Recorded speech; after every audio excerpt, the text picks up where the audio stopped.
Hi, everyone. Happy Friday. Jarrett and I wanted to jump on quickly because something extremely tragic has happened in the United States 2 days ago. Unfortunately, there was another school shooting, this time in Georgia, and it was a 14-year-old boy. But what we're seeing in this case is something I think that we're going to be seeing a lot more of.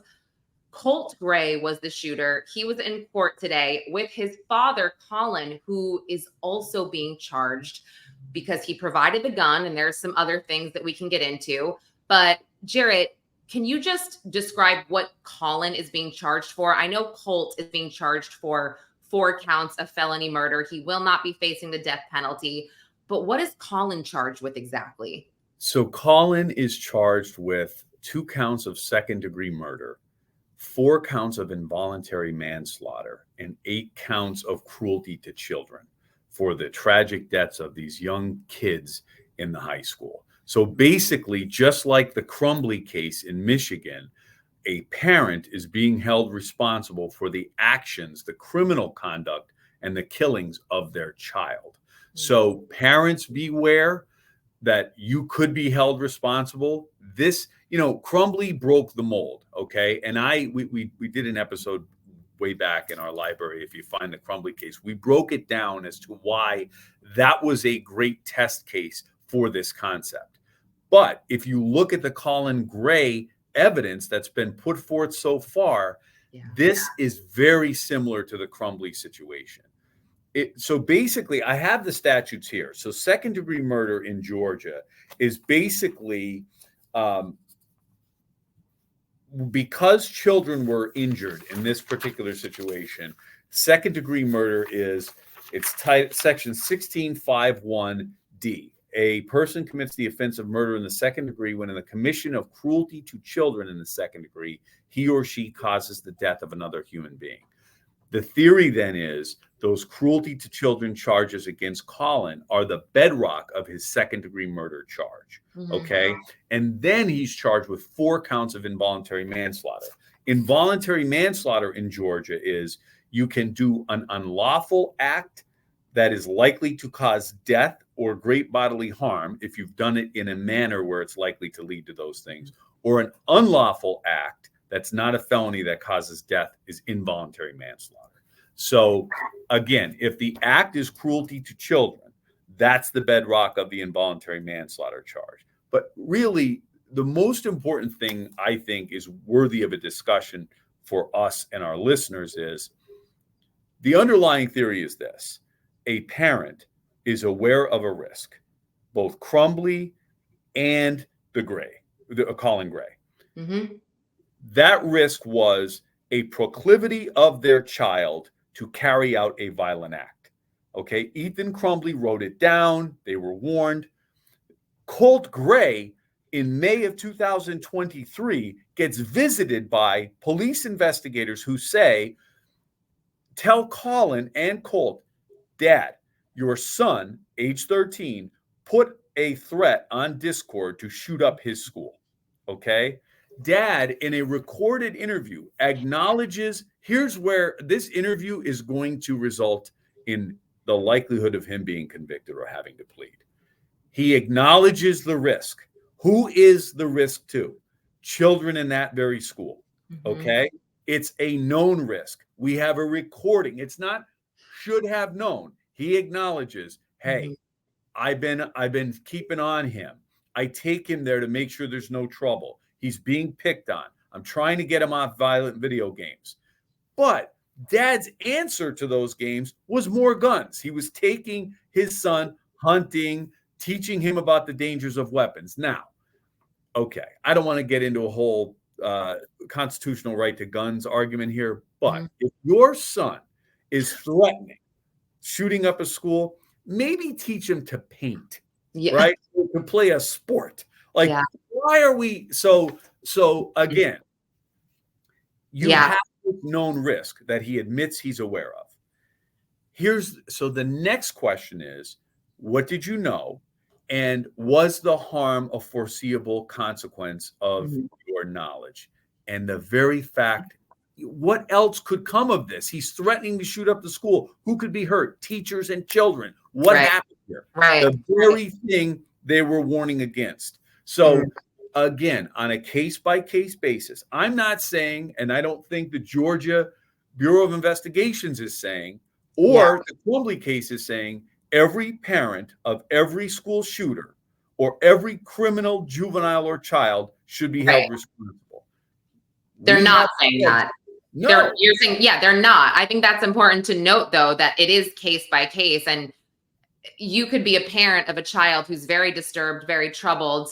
You could be doing everything in your power to help them. Obviously, if they're going to be needing a gun or wanting a gun, they are figuring out how to get it, let's say, and the parent is not involved with that. Yeah, I don't think a parent is going to be charged, Jarrett, right? This is not, so people shouldn't be freaking out and saying, oh, parents can't always control their kids. This is a case that's, and same with the Crumblies, this is absolutely ridiculous. The parents. Here's the roadmap. Okay, I'm a parent, you're a parent. Here's the roadmap to every parent out there. If your child is having psychological problems and threatening to shoot people, don't give them a gun. It's that simple, and you won't be prosecuted. If you do, you're going to be held responsible and should be held responsible for the actions of a 15-year-old in the Crumbly case and a 14-year-old in Georgia. So don't be stupid. Don't be reckless. Don't play games, and you won't be charged with murder. And let me tell you, this is a tragedy. As a parent, as a prosecutor, as a human being, this is a tragedy on so many levels. But Colin Gray disregarded a known and acknowledged risk and should face these charges. And he's in court today, shaking, rocking back and forth, crying. He should have thought of that.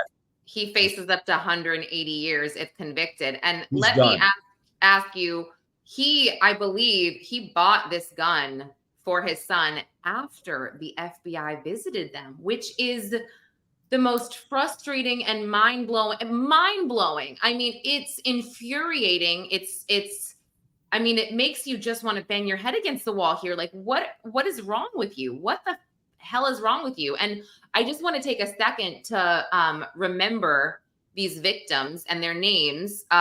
Christian Angulo, who was 14, Mason Schermerhorn. I feel bad if I'm wrecking his name, but the teachers were Richard Aspinwall and Christina Irimie. The Richard Aspinwall was 39 and Christina was 53. Mason and Christian were both freshmen. So it was their first year in high school. It's just first couple of days. Yeah, exactly. The bottom line is, I think that let this case, again, like the Crumbly case, stand for the proposition that we are going to hold bad parenting accountable. And if your kids do something like this, we're going to hold your feet to the fire. As prosecutors, law enforcement, and as a society, we absolutely should. Who was in the best position to prevent this? Who was in the best position to prevent this? Yeah, his father, his parents. Absolutely. And I think I don't want to get into like a gun conversation or anything, but it is, I guess, troubling in a way. I mean, Colt wasn't necessarily a flight risk, but him purchasing guns when he has a son who has a fascination, who's been reported to the FBI. I mean, it is kind of mind blowing how all of this can happen when it's on paper. There's a paper trail of this family having troubles. It's something that I think that should really be thought about here. I agree. And so to answer the question, how could a parent be charged for the criminal conduct of their child? Very simply, if they were aware of that risk, the possible consequences of that risk, and took affirmative actions to contribute to those deaths, which is arming his son with guns, he could be held responsible to a charge of involuntary manslaughter and second-degree murder. And I'm going to go out on a limb here and to say I've prosecuted more involuntary manslaughter cases and tried more involuntary manslaughter cases than I'd like to remember, quite honestly. They're tough cases, but on these facts, this guy's likely going down. Yeah, I agree with you. It's so sad. And it just makes all parents nervous everywhere. And I really hope that we don't start normalizing this in the United States, because we shouldn't. I mean, unfortunately, it's becoming more common, but I don't think that this should ever be normalized. It's not okay. Some of those text messages that were leaked from the kids to their parents, and how, I've seen interviews with the kids describing how they were in the corners calling 911, calling their moms. And it just, oh my God, it makes you just, ugh, I can't imagine. But thank you for breaking that down. I think that you're right. I think that guilty verdicts will be handed down for sure. Happy to report it, and we'll continue to cover these kind of cases. And, as tragic as this is, information and knowledge is power. Yep, absolutely. All right. Thanks, Jarrett.